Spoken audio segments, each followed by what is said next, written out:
ఏదంటే ఇప్పుడు దాంట్లో 4 సింహాలు ఉన్నాయనుకున్నాం. ఈ 4 సింహాల్లో ఒక తల్లి సింహం, ఒక తండ్రి సింహం, ఇద్దరు పిల్లల సింహాలు ఉన్నాయి. ఇప్పుడు పిల్ల సింహాలు అనుకుంటున్నాయి, మమ్మీ మమ్మీ 4 రోజులు బట్టి నాకు ఆకలి వేస్తుంది, నేను రోజులు బట్టి నాకు ఏమీ పెట్టలేదు మమ్మీ, ఆకలి వేస్తుంది మమ్మీ. పిల్ల సింహం అంటే ఇప్పుడు తండ్రి సింహం ఏమంటాడు, భయపడదు, ఏదో ఒక ఆహారం మనకు రాజుస్తాడు, కంగారు పడిపోవడం అంటుంది. ఇప్పుడు పిల్ల సింహం లేదు, నా రోజులు బట్టి ఆకలి వేసేస్తుంది మమ్మీ, నాకు ఆకలి వేసేస్తుంది, ఏం చేయాలి అర్థం పట్టలేదు మమ్మీ అని సింహాలు అంటుంది. పిల్ల సింహాలు తల్లి సింహం అంటుంది, లేదు నాన్న నువ్వు ఎడక నాన్న, ఎందుకంటే రాజు మనకి పుష్టిగా ఉండే ఆహారం అందిస్తాడు, నువ్వు కంగారు పడక నాన్న అని సింహాలు మాట్లాడుకుంటాట. ఎప్పుడైతే సింహాలు మాట్లాడుకుంటారో వెనక నుంచి ఒక స్వరం పడుతుంది, ఏ లయన్ స్టాప్. ఈ సింహాలు అనుకునే మనల్ని మన రాజ్యంలో ఈ సింహాల గృహంలో ఎవరు పిలుస్తున్నారని వెనక తిరిగి చూస్తే దేవుడు దూత ఉందట. హల్లెలూయా, దేవుడు దూత. ఏ సింహాలరా, మీరు ఇంతవరకు ఆకలితో ఉన్నారని మీరు బాధపడుతున్నారు కదా, నా సేవకుడు ఇక్కడ రాబోతున్నాడు, నా సేవకుడు ఈ సింహాల బోన్లో పడేస్తున్నారు కనుక నా సేవకుడు ముట్టడానికి వీలు లేదు అన్నట్టు గోపొచ్చు. ఇప్పుడు అనుకున్న సింహాలు, అయ్యా నెల రోజుల నుంచి ఆహారం లేదు, నా పిల్లలు చూడు ఎండిపోయారు, నా పిల్లలు పస్తులు ఉండిపోయారు, నెల రోజులు ఆహారం లేక ఏదో ఒక ఆహారం వస్తుంది తిందామని ధైర్యపరిచే భూమిలో నువ్వు వచ్చి వాడేమో నీ సేవకుడు అంటారో, అయ్యా నువ్వు ఇక్కడ కూడా నీ సేవకులు ఉన్నారా, ఈ ప్రాంతంలో కూడా నీ సేవకులు ఉన్నారా, ఈ ప్రాంతంలో కూడా నీ స్తుతించేవారంటే అప్పుడు దూతంతుంది, సర్వ సృష్టిని చేసిన దేవుడు కనుక ఎక్కడైనా నా సేవకులు ఉంటారు. హల్లెలూయా, హల్లెలూయా. వెంటనే దానియేలు సింహాల గృహంలో పడేస్తే సింహాలు 2 చేతులు పట్టుకొని దానియేలు ముఖం చూస్తూ ఉన్నాయి. రాత్రంతా కూడా సింహాలు నోరు మూసుకొని చేతులు పట్టుకొని దానియేలు ముఖం చూసి, అయ్యో ఆకలి శరీరం ఎట్టి వచ్చాడు, మంచి పుష్టిగా ఉన్నాడు, తినేదంటే దూక ఉంది, ఈ దూక ఏమో తినొద్దేస్తుంది, ఏంటి మా బాధ అని దానియేలు అలాగా చూస్తూ ఉన్నాయి.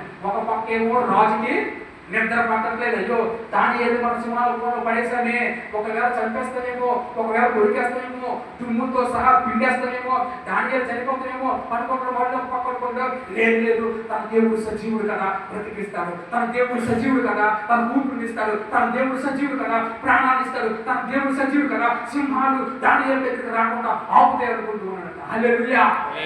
ఎట్టకేళ్ళ రాత్రల్లా ఆకలితో ఉన్నాయి, అటుపక్కేమో దూక ఉంది, ముందేమో దానియేలు ఉన్నాడు. దానియేలు 2 మోకరించి ఉదయం దాకా ప్రార్థనలోనే ఉన్నాడట. హల్లెలూయా. ప్రార్థన మన దగ్గరికి మరణం రాకుంటావు. హల్లెలూయా. నువ్వు ప్రార్థన చేయగలిగితే రోగం నుంచి బయటికి వెళ్తావు, నువ్వు ప్రార్థన చేయగలిగితే మరణం నిన్ను దాటి వెళ్ళిపోతాయి. హల్లెలూయా.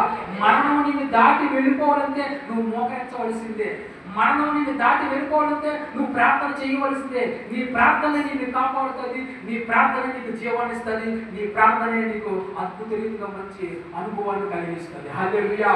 ఎక్కడైనా రాత్రి నిద్ర పట్టలేదు ఎవరికి, రాజుకి నిద్ర పట్టక పరిగెట్టి వచ్చి ఎక్కడికి గృహంలోకి వచ్చి, దానియేలు దానియేలు నిన్ను సేవిస్తున్న దేవుడు నిన్ను సజీవుడిగా ఉంచాడని గట్టిగా అరుస్తూ ఉన్నాడట. హల్లెలూయా.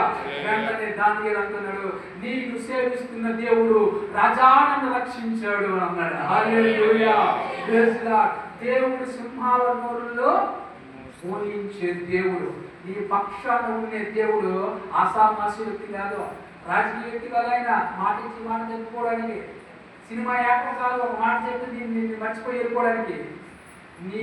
ఆయన రూపంలో నిన్ను నిర్మించిన దేవుడు, ఆయన రూపంలో నిన్ను తయారు చేసుకున్న దేవుడు, ఆయన ఆత్మని నీలో పెట్టిన దేవుడు నిత్యము నీతోనే ఉంటాడు. హల్లెలూయా.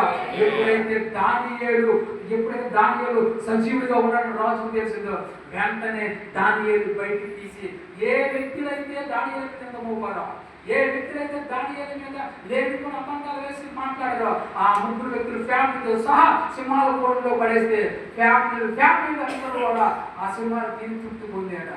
ఆ రాత్రి దానియేలు ఒక్కరికి కొంచెం ముందు మిగులుతుంది, ఆ ఒక్క రాత్రి అక్కడ సింహాలు ఏమయ్యా ఆ 3 వ్యక్తులు సహా ఆ వాళ్ళ ఫ్యామిలీ అందరూ కూడా సింహాలకి ఆహారం అయిపోయారంట. హల్లెలూయా.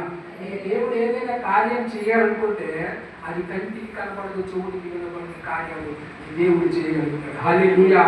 దేవుడు ఈ లోకానికి వచ్చినప్పుడు ప్రతి ఒక్కరు కూడా ఆయన సింహాల్లాగా ఆయన మీద పడి ఆయన కొడుకు తినాలని ఏదో ఆయన మరణించేటప్పుడు చేయాలని ఎన్నో ప్రయత్నాలు చేశారు. ఆయన తనకు తాను మాత్రమే తన ప్రాణాన్ని తండ్రికి అప్పచెప్పుకున్నాడు. హల్లెలూయా. లోకానికి వచ్చినప్పుడు నీకోసం నా కోసం కావాల్సి వచ్చాడు.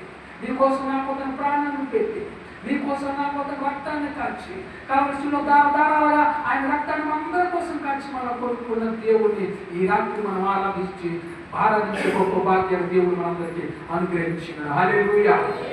దేవుడు దీవించును గాక. ఆమేన్.